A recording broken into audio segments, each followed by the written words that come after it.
ঘুষ, দুর্নীতি আর প্রকল্পে বাড়তি ব্যয় দেখিয়ে লুটপাট এটা যেন নিয়মে পরিণত হয়েছিল গেল এক যুগে। মন্ত্রী, আমলা, রাজনৈতিক নেতা এসব কাজে পিছিয়ে ছিল না কেউই। ফলে জনগণের টাকায় তৈরি প্রকল্পে খরচ বৃদ্ধি ছিল বহু সংবাদের শিরোনাম। গণ আন্দোলনে শেখ হাসিনার পতন, এরপর অন্তর্বর্তী সরকার গঠন হলে আলোচনায় আসে প্রকল্প ব্যয় নিয়ে। মেট্রো রেলের যে ক্ষতি সারাতে প্রায় 500 কোটি টাকার কথা বলেছিল আওয়ামী লীগ সরকার, বাস্তবে সেখানে খরচ হয়েছে 100 কোটিরও কম, যা নিয়ে আলোড়ন তৈরি হয় দেশব্যাপী।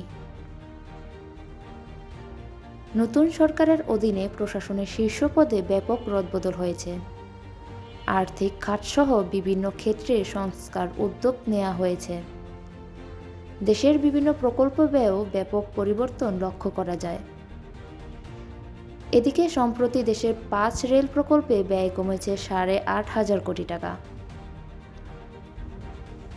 স্বচ্ছতা, জবাবদিহি, ব্যয় বিশ্লেষণ ও সঠিক তদারকির কারণে রেল মন্ত্রণালয় 5টি প্রকল্পে খরচ কমে এসেছে। এতে 2টি প্রকল্পে 7,320 কোটি টাকা সহ মোট 5টি প্রকল্পে 8,500 কোটি টাকা ব্যয় সাশ্রয় করা হয়েছে বলে তথ্য পাওয়া গেছে।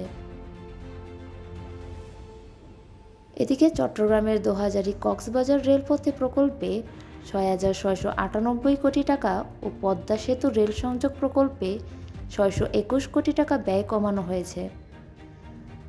আপাতত প্রয়োজন নেই এমন কাজ বাদ দিয়ে ভূমি অধিগ্রহণ, পুনর্বাসন ও প্রকল্প ব্যবস্থাপনা খাত থেকে ব্যয় কমানো হয়েছে। ঠিকাদারদের চাঁদা না দেওয়ার কারণে ব্যয় কমেছে। কিছু প্রকল্প, যেমন যমুনা নদীর ওপর রেল সেতু প্রকল্পে বাস্তবায়ন শেষে খরচ সাশ্রয় হয়েছে। দোহাজারী থেকে কক্সবাজার পর্যন্ত 180 কিলোমিটার রেলপথ নির্মাণ প্রকল্পে পূর্বে ব্যয় ছিল 18,034 কোটি 48 লাখ টাকা, যা এখন 11,335 কোটি 97 লাখ টাকায় নেমে এসেছে। এ খাতে বাংলাদেশের অংশে 25 কিলোমিটার রুট বাদ দেওয়া, ভূমি অধিগ্রহণে কম খরচ ও সিটি ব্যাট সহ বিভিন্ন খাতে ব্যয় সাশ্রয় করা হয়েছে।